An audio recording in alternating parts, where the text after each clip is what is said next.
गुरुर्ब्रह्मा गुरुर्विष्णु गुरुर्देव महेश्वर गुरुर साक्षात परब्रह्म तस्मै श्री गुरुवे नमः। गुरु ही ब्रह्मा है, गुरु ही विष्णु है, गुरु ही शिव है, यानी गुरु सर्वे सर्वा है। आप मेष राशि के व्यक्ति हैं या मेष लग्न के व्यक्ति हैं, आप बहुत ही भाग्यशाली हैं कि आपके लग्न में, आपके प्रथम भाव में ब्रह्मा विष्णु महेश ये तीनों की शक्ति का आगमन होने जा रहा है। यानी 22 अप्रैल 2023 को गुरु मीन राशि से निकलकर मेष राशि में आ रहे हैं और ये 1 मई 2024 तक इसी राशि में रहेंगे। पहले से राहु भी यहाँ पर उपस्थित हैं। अक्टूबर नवंबर को राहु यहाँ से हट जाएंगे, मीन राशि में चले जाएंगे। अब देखना यह है कि ये पूरे 1 साल की अवधि में गुरु किस तरह के आपके ऊपर प्रभाव करेंगे। क्या राहु इनको रोक पाएंगे? गुरु ज्ञान के कारक है, गुरु सद्बुद्धि के कारक है, यह एक सात्विक ग्रह है, इनके पास विजडम है। तो मित्रों, मैं राहु के बारे में बता दूं कि आपने भी सुना होगा कि धन का बंटवारा हो सकता है, धन कोई चुरा कर ले जा सकता है, प्रॉपर्टी का बंटवारा हो सकता है, प्रॉपर्टी चुराई जा सकती है। लेकिन ज्ञान एक ऐसा चीज़ है जिसका न कोई बंटवारा कर सकता है और न कोई चुरा सकता है। यानी ज्ञान को न चुराया जा सकता है, न काटा जा सकता है और न बांटा जा सकता है। तो गुरु के पास ज्ञान है। तो राहु क्या, दुनिया की कोई भी शक्ति, बृहस्पति जिस चीज़ के कारक हैं, अगर वो चीज़ देने जा रहे हैं तो उसे रोक नहीं सकता। हाँ, ज्ञान बुद्धि विवेक के अलावा अगर ये कुछ देते हैं, उसमें अगर राहु हस्तक्षेप करते हैं तो ये थोड़ी सी सोचने वाली बात है कि राहु हो सकता है कि रोक दें, हो सकता है कि उनके प्रभाव में कमी ला दें। लेकिन राहु भी जितना आप सोचते हैं उतना निगेटिव ग्रह नहीं है।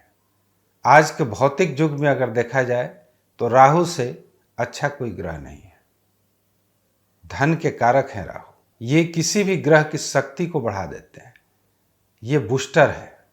जब भी ये किसी ग्रह के साथ बैठ जाते हैं तो ये बूस्टिंग का काम करते हैं, उनकी पावर को बढ़ा देते हैं, उनकी क्षमता को बढ़ा देते हैं। तो मित्रों, बृहस्पति यहाँ पर 3 तरीके से फल करेंगे। एक तो जहाँ पर ये जा रहे हैं, जो स्थान इनको मिलेगा वहाँ का फल करेंगे, और दूसरा जहाँ जहाँ पर ये दृष्टि डालेंगे वहाँ वहाँ की फल अलग से करेंगे, और तीसरा ये जिस भाव के आपके राशि में स्वामी होंगे उस भाव से रिलेटेड भी ये फल करेंगे। अब बृहस्पति स्थान का जो भी प्रभाव देंगे, यानी ये मेष राशि में जाएंगे और मेष राशि में ये जो भी फल करेंगे उस फल को हमें राहु के साथ भी जोड़कर देखना पड़ेगा। बाकी रही दृष्टियों की सवाल, तो दृष्टियों पर राहु का कोई भी संबंध नहीं होगा, इसलिए कि राहु दृष्टियों को कभी प्रभावित कर ही नहीं सकते। हर ग्रहों की अपनी एक दृष्टि होती है, उस दृष्टि पर किसी भी ग्रह के साथ होने न होने से कोई अंतर नहीं पड़ता है। हाँ, नंबर 3, जैसा कि मैंने बताया है कि ये आपके राशि में जिस भाव के स्वामी होंगे उस भाव का भी फल करेंगे, तो उस भाव से संबंधित भी हमें राहु के साथ जोड़कर देखना पड़ेगा। तो आइए हम एक एक करके हम देखते हैं कि इनका जो प्रभाव है पूरे 1 साल तक किस तरह से रहने वाला है। तो मित्रों, ये आपके लग्न में जा रहे हैं, आपके राशि में जा रहे हैं।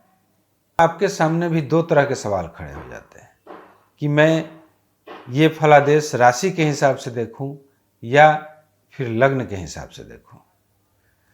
तो जैसा कि आप जानते हैं कि गोचर का जो भी फलादेश होता है, शास्त्रों में ऐसा लिखा गया है कि उसे चंद्र राशि के अनुसार ही देखना चाहिए। लेकिन मैंने ऐसा अनुभव में पाया है कि लग्न पर भी ये कहीं न कहीं खरा उतरता है। तो 50-50% का रेशियो तो मैं नहीं कहूँगा, लेकिन 40-60% का रेशियो ज़रूर होता है।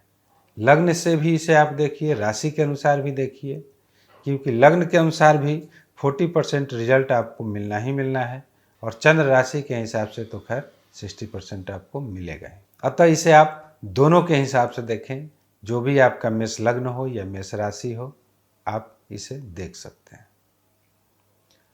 अब आइए सबसे पहले हम देखते हैं कि ये आपके लग्न में, आपके प्रथम भाव में जा रहे हैं, उसका ये क्या फल करेंगे। तो जैसा कि मैंने आपको अभी बताया कि बृहस्पति बुद्धि, विवेक, विजडम के कारक ग्रह हैं। शिक्षा प्राप्ति करने का मौका देंगे, आपके अंदर एक इंटेलिजेंसी लाने की कोशिश करेंगे। बहुत दिनों से यदि आप सोच रहे थे कि कोई हम नॉलेज गेन करें, किसी चीज़ की ट्रेनिंग ले लें, कोई चीज़ सीख लें, आपको मौका नहीं मिल पा रहा था, तो चाहे आप किसी भी प्रोफेशन में हो, ये आपको ऐसे हालात उपस्थित करेंगे, आपको ऐसे मौके देंगे कि आप वो चीज़ हासिल कर सकते हैं। मान लीजिए आप कोई जॉब करते हैं, जॉब से ही रिलेटेड आप कुछ एडवांस कोर्स की जानकारी लेना चाहते होंगे, आप समय के अभाव में या स्थिति के अभाव में आप उसे नहीं गेन कर पा रहे थे, तो यह बृहस्पति आपको पूरी मौका देंगे कि आप उस चीज़ को प्राप्त कीजिए।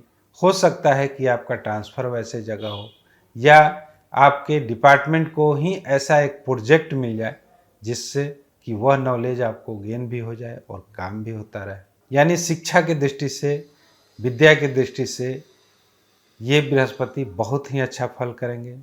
आपके पर्सनालिटी को ये चमकाएंगे, ग्रोथ करेंगे पर्सनालिटी में। आपका इमेज जो एक समाज में पहले से था, उसमें अब आपको बदलाव महसूस होगा। आपको ऐसा लगेगा कि लोग अब मेरा इज्जत देना चालू कर दिए हैं। अब रही राहु की बात कि इसमें राहु की क्या भूमिका होगी, क्योंकि ये राहु के साथ मिलकर गुरु चंडाल योग भी लगा रहे हैं। तो मित्रों, जैसा कि मैंने पहले बताया कि राहु एक बूस्टर ग्रह है। ये किसी भी ग्रह की शक्ति को अगर साथ होते हैं तो बूस्ट कर देते हैं। तो जो भी बृहस्पति की शक्ति होगी देने की, अगर ये 3 महीने में देना चाह रहे होंगे, तो राहु कुछ ऐसा करेंगे कि आपको 1 हफ्ते में उस चीज़ की प्राप्ति हो जाएगी। यानी बृहस्पति के यहाँ आने से आपके व्यक्तित्व में विकास होगा, आपका समाज में एक इमेज अलग रूप में उभर कर आएगा, जो कि बहुत अच्छा इमेज कहलाएगा।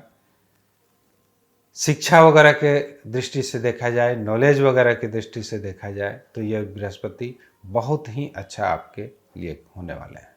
अब आइए हम देखते हैं बृहस्पति की दृष्टियों के बारे में कि ये अलग अलग भाव में जो दृष्टि कर रहे हैं उसका क्या परिणाम निकल कर आएगा। तो इनकी जो पहली दृष्टि है, यानी पंचम दृष्टि, वो आपके पंचम भाव पे जा रही है। पंचम भाव शिक्षा का होता है, बुद्धि विवेक का होता है, संतान का होता है, कॉम्पिटिटिव एग्ज़ाम वगैरह का होता है, लव का होता है, रोमांस का होता है, और भी बहुत सारी चीज़ें हैं, लेकिन खास करके मोटे मोटे तौर पर इन्हीं चीज़ों के लिए इसे जाना जाता है। तो मित्रों, जैसा कि मैंने बताया कि बृहस्पति ऑलरेडी शिक्षा के कारक हैं, तो निश्चित ही आप यदि विद्यार्थी हैं, शिक्षा के क्षेत्र में हैं, तो बहुत ही अच्छा समय है आपके लिए। कोई कॉम्पिटिटिव एग्ज़ाम वगैरह की यदि आप तैयारी कर रहे हैं, बहुत दिनों से लगे हुए थे, कोई रिजल्ट आप गेन नहीं कर पा रहे थे, एग्ज़ाम क्रैक नहीं कर पा रहे थे, तो यह समय आपके लिए गोल्डन पीरियड है। निश्चित ही इस 1 साल की अवधि में आप एग्ज़ाम क्रैक कर सकते हैं।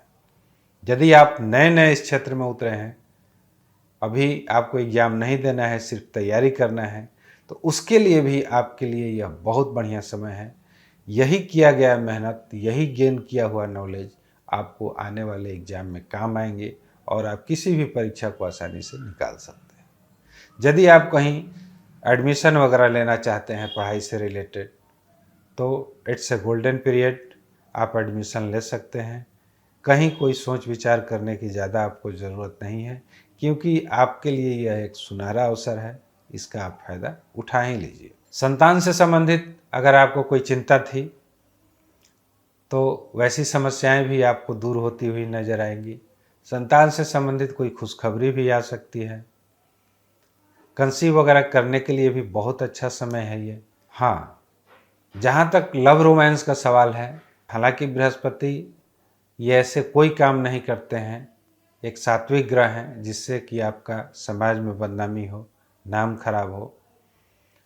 तो जो भी आपका लव होगा, रोमांस होगा, इसे एक समाज में पहचान दिलाने का ये काम अवश्य करें। अब आइए हम देखते हैं इनकी सप्तम जो दृष्टि है वह कहाँ जा रही है। तो सप्तम दृष्टि आपके सप्तम भाव पर ही जा रही है, क्योंकि ये लग्न में बैठे हुए हैं, प्रथम भाव में बैठे हुए हैं। तो सप्तम भाव किस चीज़ का होता है? सप्तम भाव विवाह से भी जोड़कर देखा जाता है, पति पत्नी से भी जोड़कर देखा जाता है, व्यापार से भी जोड़कर देखा जाता है, पार्टनरशिप वगैरह से भी जोड़कर देखा जाता है। तो यदि आप एक व्यवसायी हैं, व्यवसाय के क्षेत्र में हैं, पहले अगर आपका व्यवसाय मंदा चल रहा था या बिल्कुल नहीं चल रहा था, तो निश्चित ही अब आपको ग्रोथ देखने को मिलेगा। बहुत अच्छा व्यवसाय की स्थिति हो सकती है आने वाले 1 साल में। यदि कोई पार्टनर की तलाश कर रहे थे, अभी तक आपको नहीं मिला था, तो यह समय अच्छा है। कोई ना कोई ऐसे पार्टनर से आपकी मुलाकात हो जाएगी जो आपके लिए बहुत ही ज़्यादा विश्वसनीय होगा। जहाँ तक पति पत्नी का सवाल है, रिश्ते मधुर होंगे, या पहले से यदि आपका तालमेल पति या पत्नी को लेकर अच्छा नहीं था, कोई न्यायिक मुकदमे वगैरह चल रहे होंगे, तो निश्चित ही इस समय में आपके ये सारे मुकदमे खत्म हो जाएंगे और कोई ना कोई एक सुखद परिणाम आपके सामने निकल कर आएगा। यदि आप विवाह के उम्र के हैं, तो ये कोई ना कोई रिश्ते भी आपको ला कर देंगे, और अच्छे घर से रिश्ते ला कर देंगे, अच्छे कुल देंगे, अच्छे परिवार देंगे, क्योंकि बृहस्पति इन सब के कारक ग्रह हैं। मांगलिक कार्यक्रम में ये बहुत ज़्यादा इंटरेस्ट लेते हैं। जब भी किसी अच्छे भाव में आते हैं या इनकी जो दृष्टि पड़ती है, कोई ना कोई एक शुभ और मांगलिक कार्य ये करा ही देते हैं। तो यदि आपके घर में भी या परिवार में भी अगर कोई ऐसा सदस्य है जो कि विवाह के उम्र का है, अगर पुत्र संतान है, तो निश्चित ही उसकी भी शादी सेट हो सकती है। या आप यदि शादी की उम्र के हैं, तो आपकी भी शादी सेट हो सकती है, और ये शादी करा कर रहेंगे, अच्छे कुल और परिवार की ये प्राप्ति भी कराएंगे। हाँ, मैंने आपसे बोला था कि सप्तम भाव विवाह का भी है और उधर पंचम भाव पर भी दृष्टि है, लव रोमांस का भी है। तो यदि आप इस चक्कर में हैं, किसी से आपको प्यार हो गया है, रोमांस हो गया है, तो बहुत ही सुखद अनुभूति होने वाली है आपकी। ये पूरी कोशिश करेंगे कि उस लव को किसी न किसी तरह से अरेंज में कन्वर्ट कर दें, यानी एक सामाजिक मान्यता उसको हम प्रदान कर दें और विवाह ये कराने की पूरी कोशिश करें। अब मित्रों, आइए हम देखते हैं कि इनका एक दृष्टि जो है वो नवम भाव पे जा रहा है। नवम भाव पर क्या प्रभाव रहने वाला है? तो जैसा कि आप भी जानते होंगे कि नवम भाव धर्म का होता है, पिता का होता है, भाग्य का होता है। तो इस पूरे अवधि में तो आप भाग्यशाली बने रहेंगे। भाग्य से संबंधित होने वाले किसी भी काम में आपकी अड़चनें नहीं आएंगी, या पहले से अगर अड़चनें आ रही होंगी तो वह समाप्त होते हुए नजर आएंगे। पिता से आपके संबंध मधुर होंगे, पिता से कोई न कोई आपको लाभ की प्राप्ति हो सकती है। धर्म के प्रति आपकी आस्था बढ़ेगी।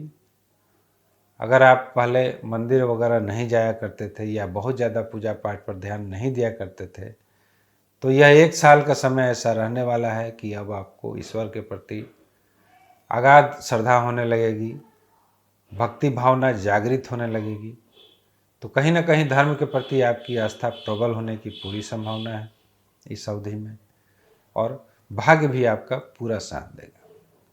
अब मित्रों, जो मैंने बताया कि ये तीसरे जो तरीके से प्रभाव देंगे, ये जिस भाव के स्वामी होंगे उस भाव का फल देंगे। तो आपका मेष राशि है, मेष लग्न है, उसके हिसाब से ये नवम भाव के स्वामी हो जाते हैं और एक द्वादश भाव के स्वामी हो जाते हैं। तो नवम भाव पर इनकी एक अपनी दृष्टि भी पड़ रही है। तो जहाँ तक भाग्य का सवाल है, उसमें तो आपको प्रबलता आएगी ही आएगी। अगर राहु किसी भी तरह से रोकने की भी कोशिश करेंगे, क्योंकि यहाँ राहु हस्तक्षेप कर सकते हैं, थोड़ी बहुत इनकी पावर को थोड़ा सा सिमट सकते हैं, लेकिन ज्ञान से संबंधित अगर कोई फल है तो उसमें ये किसी भी तरह का रुकावट नहीं करेंगे।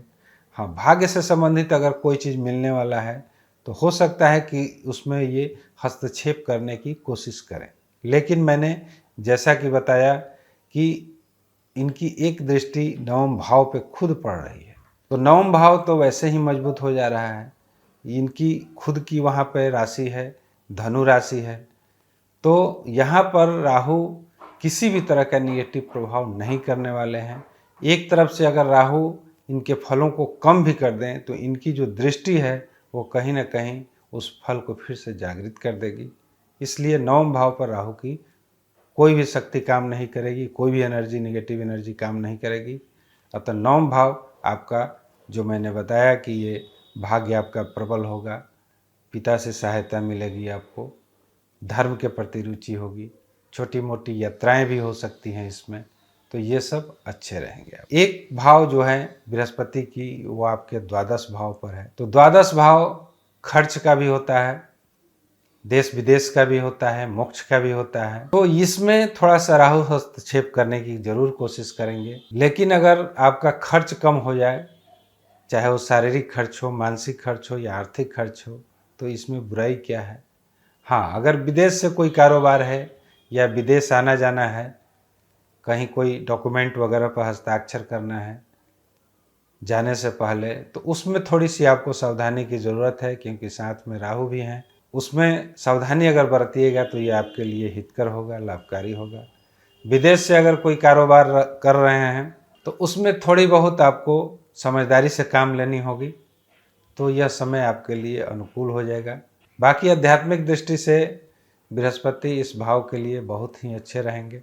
जो लोग अध्यात्म के क्षेत्र में हैं, वे अध्यात्म में बहुत कुछ अचीव कर सकते हैं इस बृहस्पति के प्रभाव से। तो मित्रों, ये रहा बृहस्पति के राशि परिवर्तन का प्रभाव। इनके साथ जो राहु भी हैं उसका भी मैंने फलादेश कर दिया। यदि मेरा वीडियो अच्छा लगे, मेरा कंटेंट अच्छा लगे, तो कृपया लाइक, शेयर और सब्सक्राइब करना मत भूलिएगा। Thanks for watching. नमस्कार।